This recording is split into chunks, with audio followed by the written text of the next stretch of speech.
What is up, all you GBA type fans? This is Tom. I'm here bringing you guys my Week 9 match against Geo in the San Francisco GiEnteis. If you have any questions about the team I brought, or why I brought them, please check out my team builder I uploaded yesterday. Now, the first thing you're going to notice, outside of the fact that Happy Easter for anyone who celebrates, is that this is on Showdown. And unfortunately, Geo and I ran into a pretty solid plethora of problems in regards to getting this match done. Whenever he was free, I was at work. Whenever I was at work, he was free. Vice versa, whatever. The point is, he and I had to plan for basically a midnight game, which then turned out to about 1 a.m. Whenever he and I were both off of work. So, as we get into the match, I'll explain about how much we got into the match before we DC'd.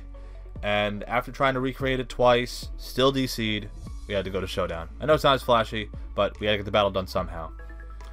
But looking at Geo's team, we see that it is, well, there's no Ditto or Mence. So, kind of, I mean, my prep, while it was for the entirety of the team, not seeing Ditto, kind of, you'll see how it impacts me later on in the match. But we don't see Mence, we do see Arcanine, as well as Conkeldurr and Tapu Fini. Looking at the other three Mons, being Bronzong, Amoonguss, and Umbreon, I suspect that Tapu Fini is more of an offensive variant, where Arcanine could probably just be, like the Intimidator, like I had expected. Amoonguss is probably some sort of defensive or AV set. Tapu Fini is probably some sort of Defogger, Dual Stab, maybe as Nature's Madness, maybe as Taunt. Bronzong, looking at it, has to be his Rocker. Rockers are very good against my team, namely for things like Celesteela and Thundurus. And then Umbreon is fat, and I'm curious how fat he's going to make it, and if it could take hits, if it's going to be his primary switching for Doggo. Conkeldurr is always going to be a problem, but I think I have means of managing that specifically. Looking at my team, obviously, if you have any questions, check the team builder. But what my thought, no matter what we did, was I'm going to lead off with Gardevoir. Solely because if he leads off with the Bronzong, I can just go ahead and outright taunt it and ensure that he just can't get a Brox, and then even try and wisp him, because I mean, even if he goes into like a passive wall, having that burn damage is going to be nice, just in the grand scheme of things. So we're going to start off. He's going to lead off with Conkeldurr, something that I was a little surprised about. We see that I trace Iron Fist again. He doesn't end up bringing the Guts, so that's why I go right away, right for the Will-O-Wisp. It's going to allow me to burn that, or whatever wants to come in. In this case, Bronzong. Now, just like I said, this is the point of this Gardevoir, is just we're going to burn things, we're going to taunt Bronzong, we're going to stop it from being annoying. We don't see leftovers, so I assume some sort of berry, something of that nature. Taunt it, shut down the rocks, and right now, this is kind of what I had planned for. In our recreation, as a matter of fact, I missed Wisp twice on the recreation on Wi-Fi. Got a double. I kind of suspected he would go into something, and I would just try and get in with Thundurus. Maybe I could just T-bolt things outright. I go for U-turn expecting him to switch, but no! He goes, and he stays right in. I was going to U-turn out. Maybe he would go into Amoonguss. Maybe he would go into Bronzong again. Just something that I could just pivot out and get a better matchup on my end. But no, I'm gonna go to Porygon 2 on his Flash, on his Flare Blitz, so he's probably bulky in a way that he can not only do big damage to Thundurus, but also, live, obviously, a T-Bolt. It's gonna go for Flare Blitz, and it's gonna give my Porygon 2 Flash Fire. Now, before I go any further, I want to explain something. In my head from here, thinking to myself, well, this thing is defensive, right? But if this Arcanine ends up being some sort of offensive variant, we're not going to see an item that he's going to, show in terms of like a Life Orb or anything. But my thought here is, I don't necessarily see him going for another Flare Blitz. Maybe I see him going for like Close Combat or Toxic, because ever since my match with John, kind of suspected that the faster Mons that don't show like a choice item can maybe throw up a Toxic, can, pretty much start crippling down Porygon 2. And, with this being what I brought in last time versus, his Salamence, and I'll probably bring it in against this, I thought to myself he would go for Toxic, possibly Close Combat, to get some sort of damage off on this Porygon 2.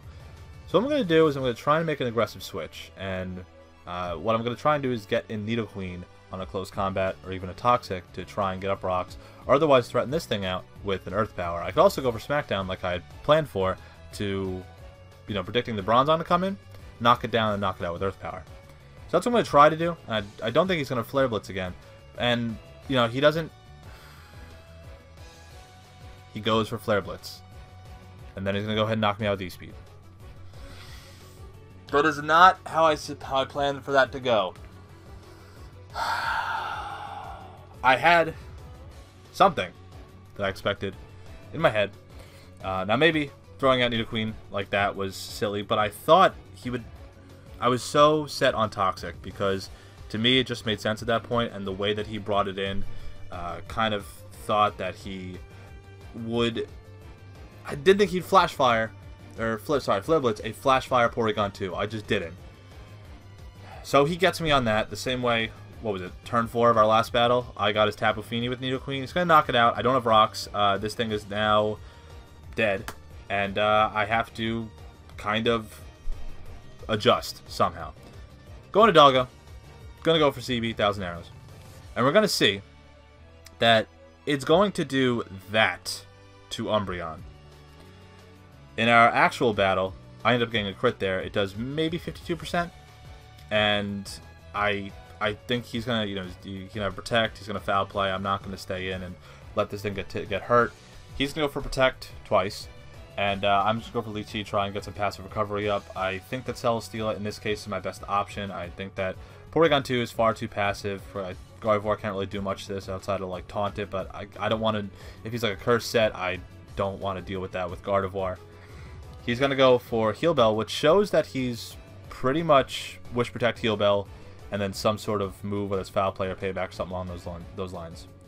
We see that I go for T-Bolt there. It has 35%.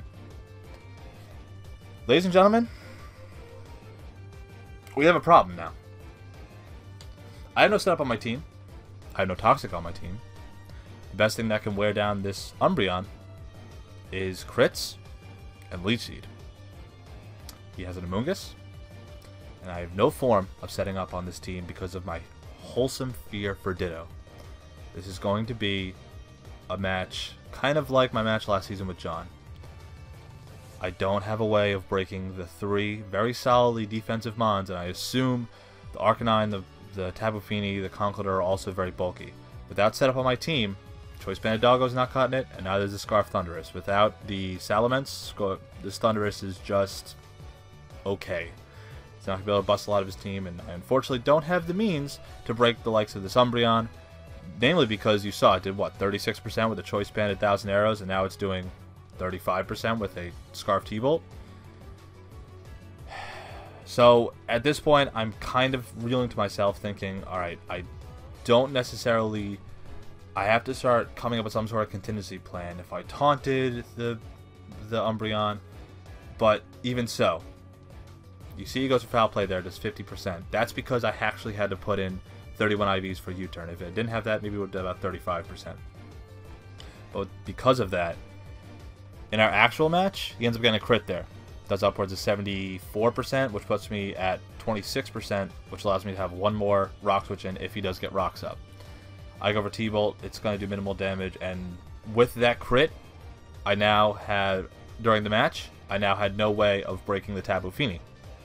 He's going to continue to Wish, and I can't think of a way on how I'm going to bust up this Umbreon. He's going to Foul Play on my Switch. I thought he should have Foul Played, like, not with that second Wish. He should have Foul Played again, and he would have just knocked out Thundurus outright. I stayed in. Like, during our match, I clicked the move, and I went, crap, because if he went Foul Play again, then I just lost Thundurus outright. He's going to Foul Play, he's going to hit my Celesteela pretty hard, and then I'm going to go for Leech Seed as he, predicts that, and he's going to go up to Amoonguss, and I'm going to go for Heavy Slam. And that's going to do a solid amount of damage. This is a, we saw that this is not really that invested in terms of attack, 132 or so, but it's, it's Spadef. And I'm going to go for Heavy Slam, does 43%. Now, I'd like to talk about something. During my preparation, I had planned, we discussed a Choice Banded Celesteela. A Choice Banded Celesteela against all of his things, namely this defensive Umbreon, defensive Tapu Fini, and even defensive Amoonguss, because of the weight difference, and because I could just invest entirely into Adamant Celesteela, I could have ran that over Choice Banded Doggo and gotten farther, because Bronzong wasn't coming in and taking a bunch of Heavy Slams. the fact that we don't see Intimidate, and even if we did see Intimidate on Arcanine, the Heavy Slam is still doing upwards like 25 to 30%, and Earthquake is doing like 35 to 40 to, you know, a defensive Arcanine. And without it, he can't switch in, because that means Heavy Slam without leftovers is doing 50 to 59% based on his team builder build and based on my investment that I would have ran. And instead I go for this passive, stupid fucking set that makes no sense. I got hit with for 34% on a foul play, and then I'm going to try and Leech Seed when he still has an Amoonguss running around? Every time he could bring that in and just still continue to chip and chip and chip. With that in mind, once I saw that damage, I thought to myself, I should have ran Choice Banded Celesteela, because nothing on his team would have taken it. His defensive walls that would have come in would not have enjoyed that hit. And once Umbreon came in and took that hit, it can't take a second. It does like 65 to 70. Or 60 to 65. And because of that, he can't protect, you know, protect bullshit, because I would still knock him out with the second one. And, you know, Tapu Fini can't come in, Amoonguss can't come in just because of the weight difference. So I'm really kicking myself, because I feel during my prep that was the better option, but instead I settled for this BS Thundurus Doggo mix. And Celesteela had better bulk that I could still run Sleep Talk to, you know, take the Spore and not be, you know, harshly impacted by it, and I could still run Earthquake, Heavy Slam, maybe one more coverage move, and then put Leechy on it or something. But the bottom line is that I didn't, and because of that, I'm suffering here. Go for Leech Seed on a switch out and a Bronzong. Gonna get some damage back, but now this means that rocks are up, which now this means that Thundurus in our actual game would have just been down to 1% and I would have died. So like I said, rocks are up, can't do anything about it. Unfortunately, I kind of just have to let this happen. I'm gonna go right for Wish as he goes for Gyro Ball. What the fuck? This is actually the turn we DC. Up to this turn, took 31 minutes. We were down to 29 minutes in our actual game.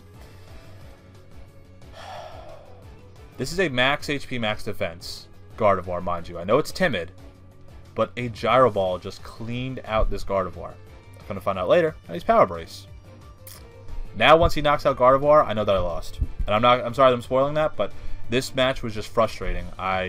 Once I didn't see Ditto, I figured, well, I can't break anything based on all of his walls. Once I saw how much damage Umbreon didn't take, then from either of my choice mons, I figured, well, I can't break that either. And then just he has options up the wazoo to hit me however he wants. And now that Gardevoir is down to what I suspected I would have lived, I thought the Gyro Ball would have maybe done 30-40%, then I could have burned it after getting some HP back. Nope, it just dies. It just fucking dies. So props to Geo on that one, but he, you know, really had that in mind, and I can't, you know, knock him for that. But I was so frustrated on that in that situation. I'm gonna go to Thundurus just to recreate the damage that the crit got. That puts me at 1% on my next switch in, which just really doesn't matter. It takes away another 12% from him, but that also is really not gonna matter in the grand scheme of things. I'm gonna go for 1,000 Arrows because it's my best move. It does 47% to Tapu Fini, meaning that Umbreon is his better switch in. I am not gonna stay in because I don't want to take a Hydro or a Dazzling Gleam or something to the face. He's gonna end up going for Surf as I go into Porygon 2. Like I said, this is my best option at this point. There's no reason for me to go into Celesteela, takes rock damage, and then if he goes into Amoonguss, then like he just did, I can't, you know, Leech Seed it. I'm gonna go for Side Shock. I predicted Conkeldurr to come in, and even if he didn't go to Conkeldurr, I still get some good damage off on this Amoonguss. I think to myself here, well, he can Spore, but I can try and go back and Celesteela. No, he gets a crit on with Foul Play. So in the whole grand scheme of things, in this match, he got 2 crits of Foul Play, and I can't do anything. I just can't do anything. He Foul Plays, that would have done negligent damage to me. He's going to Spore me as I go for an Ice Beam. It's going to do a good chunk of damage if I stayed in. Actually, right there, you see the freeze? It's funny in my head, as I'm clicking, I'm like, yeah, click Ice Beam, because the Side Shock wasn't going to knock him out unless I crit him, but I just want to see the difference between the Ice Beam and the Side Shock damage, maybe to gauge what he is more. But I go for Ice Beam, I'm like, yes, this is going to freeze. And I got the freeze, and I'm like, yes, it's somehow Hax is falling back in my favor. No, just kidding, he's going to thaw out. So he's going to Spore me, I'm going to go to bed. I couldn't really go back and forth between Celesteela and Porygon 2. He had to Spore that, because even if he just Foul Played, I'm not going to live a Foul Play plus the rocks and not have any recovery up C, because Foul Play would have did like, you know, 25%. Good drain punch, knocked me out. This is going to go exactly what we think it's going to go, ladies and gentlemen. I'm going to enjoy getting ramrodded 2 weeks in a row. And I'm going to have 1,000 arrows. Outrage wouldn't have killed either. I think it did 68 to 73, and he would just be able to drain punch, and then he's going to mock punch. And that's pretty much going to be the rest of the game. He's going to mock punch and knock me out. I'm going to go to Thunderous. He's going to mock punch and knock me out. And then Porygon 2, he's going to drain punch. So I get 6-0, just sheer bulked. This wasn't a bad match. This wasn't a good match. It's just I prepped so hard for Ditto that because of his other bulk and just having it on the roster made it so difficult for, myself to actually like I said in my team builder, do I want to be out bulked and not have setup, or do I want to set up and if he did bring Ditto, then there's my consequence. Overall, not happy at all about this match. You shouldn't either. Frankly, I'm just, if you can hear my voice, I'm just frustrated because I had the idea with the Celestial set. Maybe it helped. Maybe it wouldn't have helped. Maybe he still would have had the matchup. Maybe Arcanine still would have become a bigger threat. Maybe Tapu Fini would have become a bigger threat. But overall, I'm just disappointed that I got 6-0 twice. And if anything, this match shows that the problem with this team is that I can't beat bulky offense. And that's what Geo did. He brought bulk plus bulky offense, and with a team that has frail offense with, relatively slow walls, well, it's a recipe for disaster. And unfortunately, I, felt the side effects of that. So Geo's going to walk away with this with a 6-0. I'm unfortunately on the playoff race. 6-6 is not going to cut it for the playoff race. We have Envy, who's pretty much locked in. We have John, who's locked in. I am way behind Callum at this point. And then Necrostevo and Chase are going to be fighting up for their playoff spot with Geo in tow. I think right now Geo is probably right behind or right next to, maybe even ahead of Necrostevo, based on the results of Crimson and Necro's game.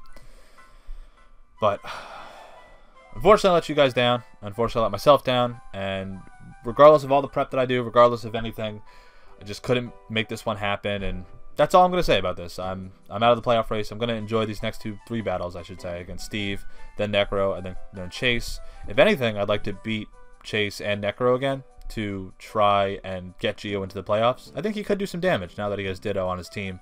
A lot of the teams he's going to be facing are going to have the very heavy setup Mons, or just Mons that, if they are impostered, will threaten themselves. Things like John's Infernape, things like, maybe Envy's his Cress or his Dragonite, stuff like that. And I think Geo's smart enough to make the playoffs. So my goal from the rest of the season on is just to enjoy this team, kind of build without the stress of making the playoffs, because God knows I fudged that one up. Obviously, losing to John, Callum, Envy, and Mono hard did not help either. So that in mind, I'm gonna stop talking now. Hopefully, you guys enjoyed this match. If you leave any sort of critique, I will wholly agree with you. But I will be still bringing my A game for next week. There's no way that I'm gonna just throw the rest of the season. I still like to have a better draft position than what I had last season, and go into season 8 and maybe have a better outlook and definitely some knowledge, knowing that I need to draft a little bit more bulk in terms of my offense. So that in mind, I'll talk to you guys next week.